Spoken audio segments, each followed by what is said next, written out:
اچھا، یہ جو شکیل یہ 9 جو احکامات ہیں، یہ اور 10 کمانڈمنٹس جو ہیں وہ ان میں کیا فرق ہے؟ ہم نے 10 کمانڈمنٹ بھی اسی صورت میں پڑھے ہیں اور یہاں یہ 9 احکامات ہیں، تو یہ تھوڑی سی کنفیوژن ہے۔ جی، یہ جو 9 احکامات ہیں یہ ڈفرینٹ ہیں ان سے، اور یہ وہ ہیں جب حضرت موسیٰ علیہ السلام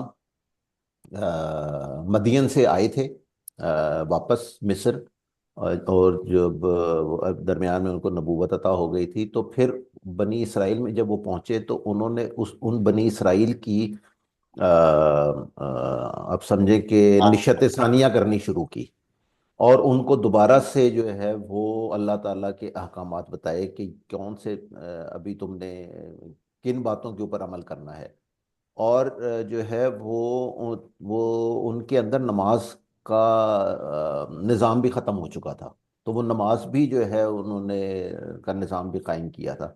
تو یہ جو احکامات ہیں یہ اس زمانے میں ہیں جب آئے تھے، جب کہ وہ حضرت موسیٰ علیہ السلام مصر پہنچے تھے، اور یہی احکامات جب پھیل رہے تھے ہر طرف، تو یہی جو ہے وہ فرعون نے بھی سن لیے تھے۔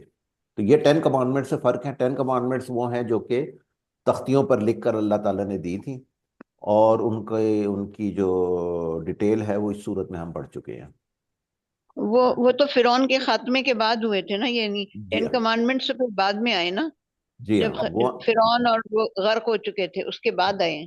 جی ہاں یہ وہ اس سے بات، پہلے آئے، 9 یہ پہلے، احکامات پہلے آئے ہیں۔ جی۔ اچھا، جزاک۔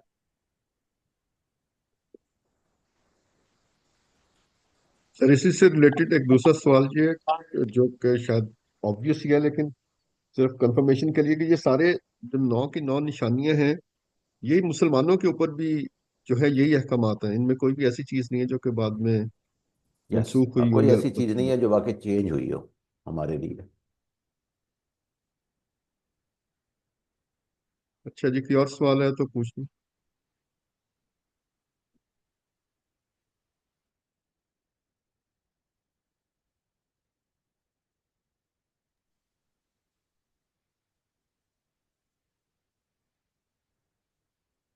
لگتا ہے سوال کوئی اور نہیں ہے۔